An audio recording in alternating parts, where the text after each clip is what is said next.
पुराण में आचार्य जिनसेन स्वामी ने कहा है, पुण्यम जिनेन्द्र परिपूजन माद्य साध्यम पुण्यम सुपात्र गतदान समुन्य मन्यत पुण्यम व्रतानि चरणादुपवास योगात पुण्यार्थ नामिति चतुष्टय मर्जनीयम।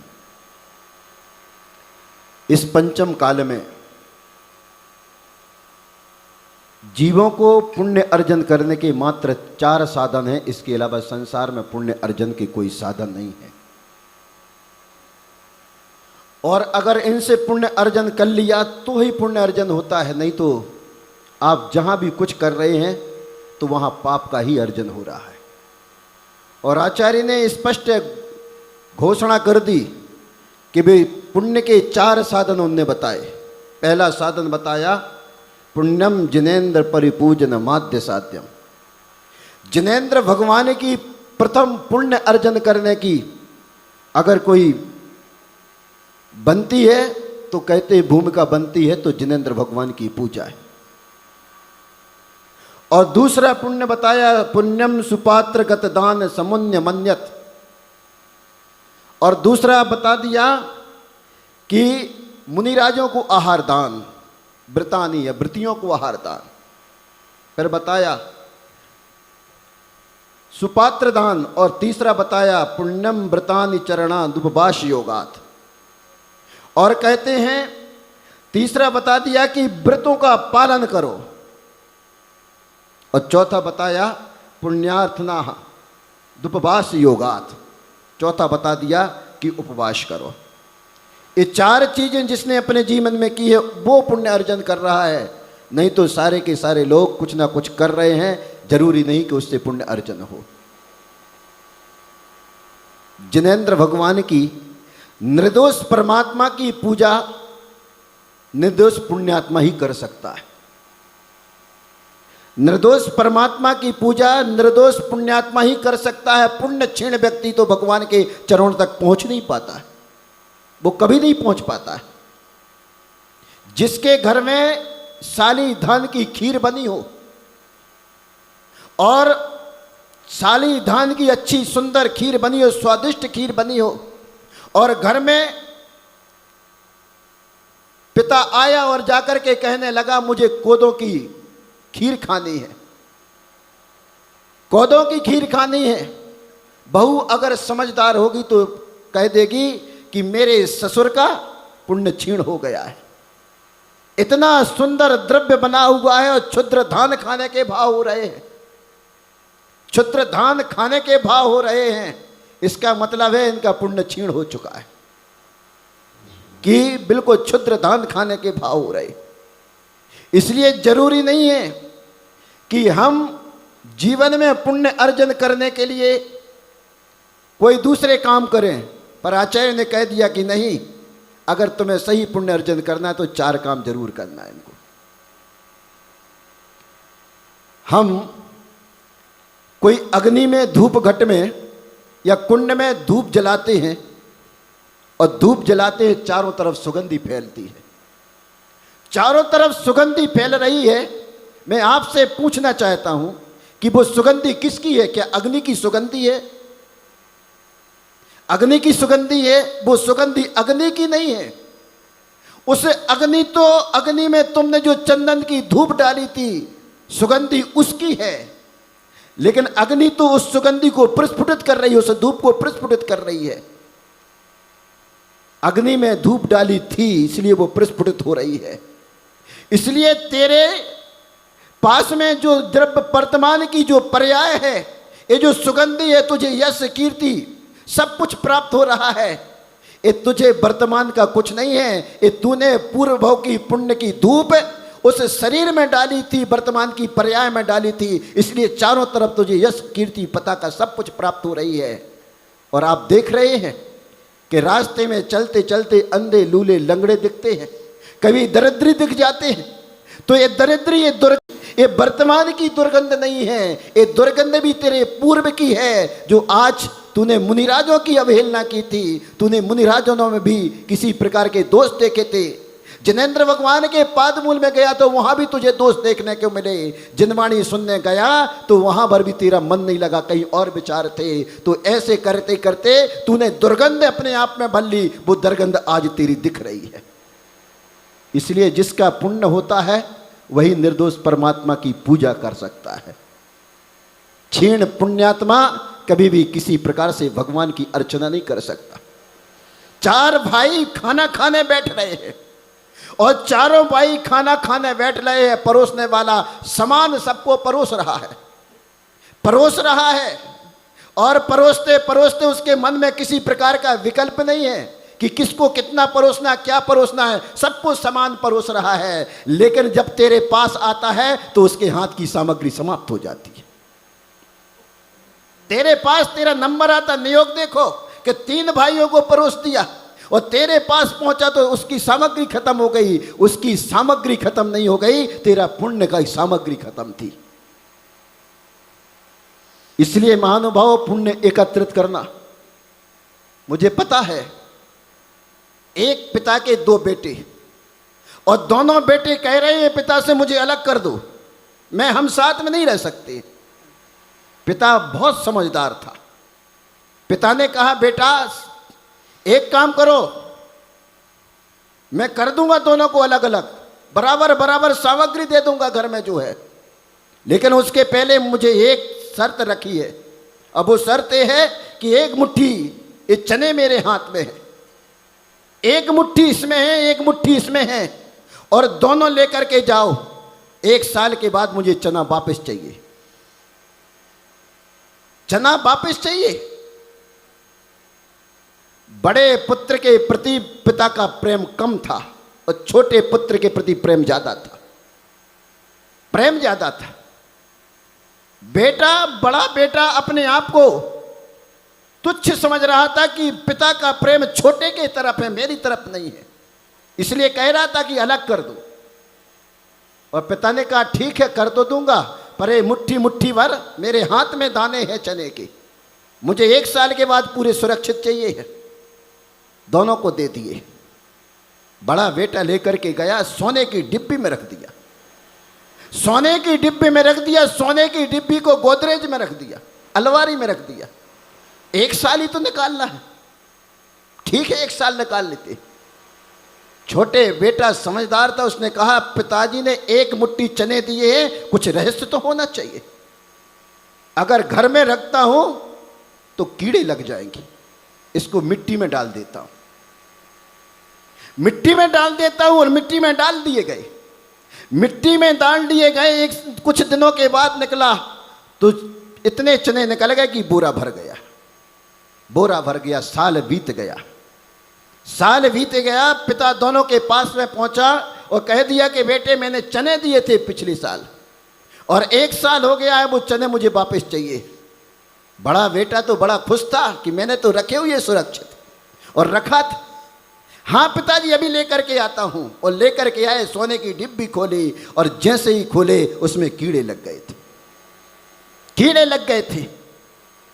और जैसे कीड़े लगे दूसरा बेटा कहने लगा पिताजी मैं चना यहां ला नहीं सकता हूं, आपको मेरे साथ में चलना पड़ेगा। पिताजी समझ गए कि चना की वृद्धि हुई है, चना ज्यादा हो गए हैं इसलिए ला नहीं सकता है, वो समझ गए। तो महानुभाव ध्यान रखना कि जिसकी पुण्य तीव्र होता है उसकी बुद्धि भी काम करती है, और जिसका पाप कर्म का उदय हो तो बुद्धि भी काम नहीं करती है।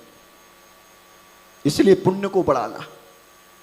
आप जानते हैं कि जब नारियल का पेड़ होता है, उस नारियल के पेड़ में जो नारियल लगे रहते हैं उसमें पानी भरने कौन जाता है?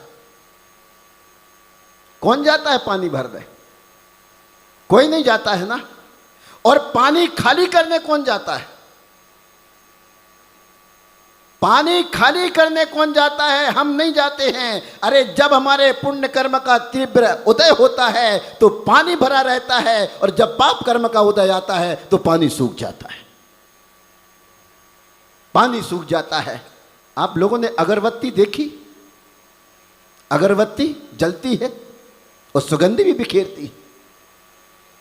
अगरबत्ती घर में जल रही है, सुगंधी बिखेर रही है, चारों तरफ उसकी सुगंधी है, और हम सोचते हैं, तो जब तक वो सुगंधी बिखर रही है तो समझ लेना हमारा पुण्य कर्म चल रहा है। पर ध्यान रखना कि अगरबत्ती के नीचे भी देख लेना, अगरबत्ती के नीचे भी देखना, जो जल जल करके राख हो रही है, तेरा पुण्य जल जल कर राख हो रहा है, तेरा पुण्य जल के राख हो रहा है। अगर पुण्य को सही एकत्रित करना, इसलिए जीवन में पूछना कि पुण्य कैसे एकत्रित करें। तो आचार्य जैनसेन स्वामी यही कहेंगे कि सबसे पहले जिनेंद्र भगवान की पूजा करना, अतिशय पुण्य लाभ होगा। और वो पुण्य ऐसा होता है जो कभी क्षीण नहीं होता है। ये पुण्य क्रम क्रम क्रम से तुम्हें बढ़ता चला जा करके मोक्ष तक पहुंचाने वाला होता है। इतना बड़ा साथी है ये पुण्य, इतना बड़ा साथी है। इसलिए रोज पूजा करो भगवान की, रोज मुनियों को आहार दान देना, रोज व्रतों का पालन करना, रोज जैसे समय आ जाए तो वैसे वैसे उपवास भी करना, वैसे वैसे उपवास करना। आपको पता है कि सौतेली माता के कहने पर देखो पुण्य कहाँ काम करता है।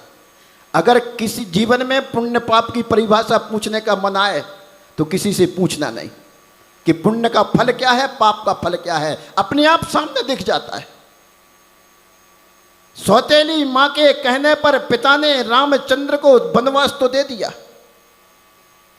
वनवास दे दिया, लेकिन वनवास देने के बाद में जब वे जाने लग गए तो रात एक वृक्ष के नीचे खड़े थे। उस वृक्ष के नीचे खड़े हैं, सामने देख रहे हैं, किसी का घर है, राजपुरोहित का घर था। राजपुरोहित से जाकर के कहने लगे कि आज हम तीनों प्राणी क्या तुम्हारे घर में रात भर रुक सकते हैं? मना कर दिया पुरोहित ने, मना कर दिया पुरोहित ने। वो निकल करके आ गए, एक वृक्ष और दूसरे वृक्ष के नीचे जाकर के बैठ गए। अचानक वहां का यक्ष देवता को खबर आई कि सामान्य जीव नहीं है, बड़ा पुण्यात्मा जीव है। तुरंत नगर बसा दिया, रामनगर बस गया। और नाम रामनगर बस गया। सुबह हुई और सुबह हुई चारों तरफ चर्चा फैल गई कि रामनगर बसा हुआ है, देवताओं के द्वारा रामनगर बसा हुआ है, सारी व्यवस्थाएं रामनगर में हैं।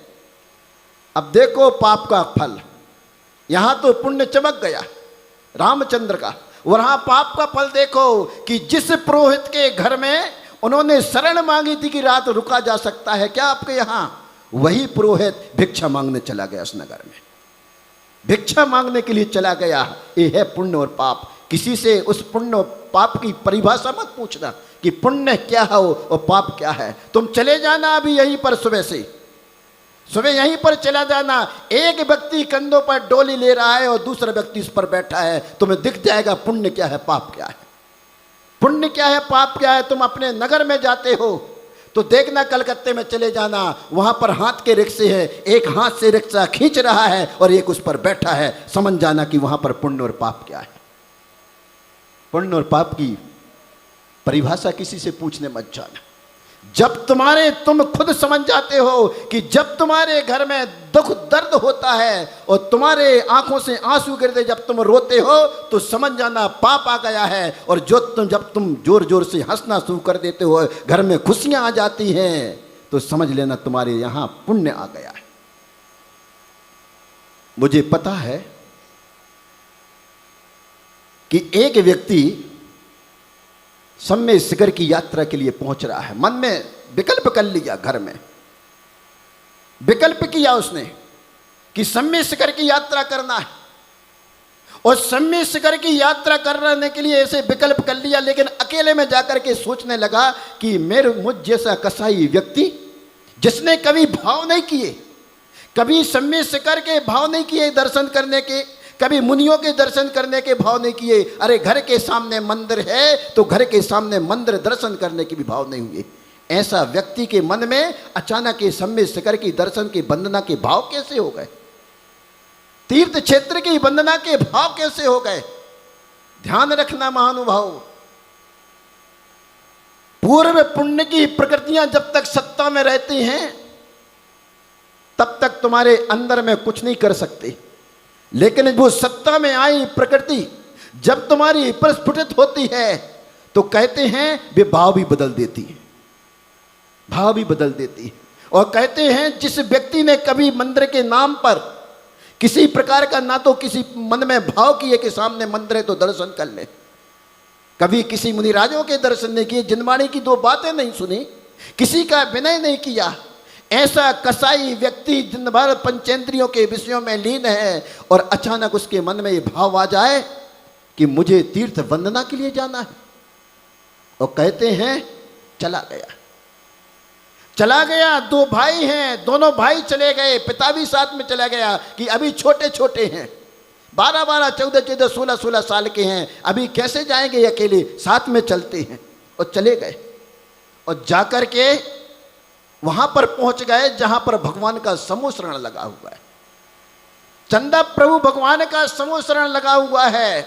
मैं वहां की याद दिला रहा हूं, शायद आपने कथा कभी सुनी नहीं होगी। और कहते हैं वो चला गया, दोनों के दोनों चले गए, पिता से कहने लग गए कि पिताजी मैं आ रहा हूं, एक बार भगवान के दर्शन करने समूह शरण आया है, तीर्थ वंदना के लिए तो बाद में जाएंगे, वंदना के लिए बाद में जाएंगे, अभी तो समूह शरण आया है, पहले समूह शरण भगवान की दिव्य ध्वनि सुन करके उद्रष्टपान करके उनके दर्शन करके वापस आते आप ठहरे यहीं। पिता नहीं गया था, पिता नहीं गया, लेकिन जैसे अंदर पहुंचे और अंदर पहुंचे देखते हैं कि भगवान का समूह शरण लगा हुआ, भगवान के दर्शन किए और जो वंदना करने के लिए आया था खुद वंदनीय बन गया। वंदना करने के लिए गया था, दीक्षा ले ली, खुद वंदनीय हो गया। पिता इंतजार कर रहा है कि बेटे आएंगे, बेटे आएंगे, लेकिन बेटे अभी तक नहीं आए तो चिंता हो गई, और खुद पहुंच गया वहां पर और देखता है जो वंदना करने गया था वही वंदनीय हो गया। पिता ने उनको वंदना किया और खुद वंदनीय हो गया। जानते हैं कौन है वो? नंग और अनंग। नंग और अनंग जो सोनागिर पर्वत पर भगवान चंदा प्रभु के दर्शन करने गए थे, वे नंग और अनंग कुमार। जब पुण्य जीव, जब पुण्य उसके उदय में आता है तो महानुभाव समय नहीं लगता है, जिन दीक्षा भी धारण कर लेता है। इसलिए महानुभाव पुण्य अर्जन करना जरूर, पुण्य अर्जन करना। मुझे पता है अकबर ने बीरबल से कहा कि मुझे 2 अपके 2 तपके ऐसे लेके आओ, 2 अपके 2 तपके और 2 तबके 2 अबके और 2 ना तपके हो ना अपके हो, ये लेकर के आ। बीरबल बड़ा चंबा में पड़ गया कि आखिर मंगा क्या लिया है, 2 अपके 2 तपके 2 अपके हो ना 2 तपके हो।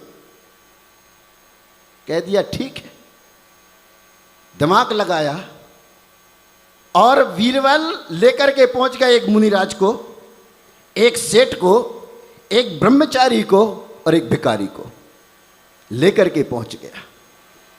और लेकर के जैसे पहुंचा राजन से कह दिया, राजन देख रहे हो ये? राजा तो देख करके आश्चर्यचकित हो गए, मैंने तो अपके तपके ना अपके ना तपके सब मंगाया था, लेकिन ये तो 4 लोगों को लेकर के आ गया। अरे राजन, इसमें बहुत बड़ा रहस्य है, ये रहस्य है। ये मुनिराज देख रहे हो ना, ये मुनिराज अबके हैं और तपके हैं, अच्छे से समझना। अबके हैं और तपके हैं, इसका मतलब ये है इनने पूर्व में अच्छा किया था तो तपके हैं, और अब अच्छा करे तो अपके हैं। अब अच्छा कर रहे, मुनिवेद धारण कर रहे हैं, इसलिए इनका क्या है, जो अपके और तपके, जो पूर्व में कुछ किया, अच्छा किया, वर्तमान में अच्छी पर्याय प्राप्त हो गई और वर्तमान में मुनिवर धारण कर लिया और भी अब तपस्या करके अपना आगे का और सुंदर बना रहे हैं आगे की पर्याय को, तो ये अपके और तपके हैं, अर्थात पुण्यानुबंधी पुण्य है। और महाराजा, आप ये सेठ देख रहे हो, ये तपका है, ये तपका है। तब यानी पहले भव में इसने कुछ किया था, इसलिए इसको वर्तमान में कुछ मिला है, लेकिन एक अब कुछ नहीं कर रहा है। पापानुबंधी पुण्य क्या हो गया? पापानुबंधी, पाप का अनुबंध करा, लेकिन पुण्य से मिला था, पूर्व में कुछ किया था।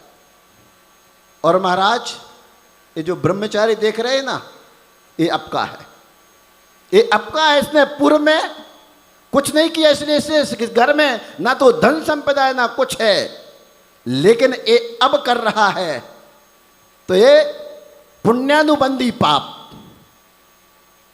और ये भिखारी देख रहे हो ना आप, ये भिखारी जो है, ये भिखारी ना अब का है ना तब का है। इसमें पूर्व में भी कुछ नहीं किया, वर्तमान में भी कुछ नहीं करा, ना ये अब का है ना तब का है। ये पापानुबंधी पाप, पापानुबंधी पाप।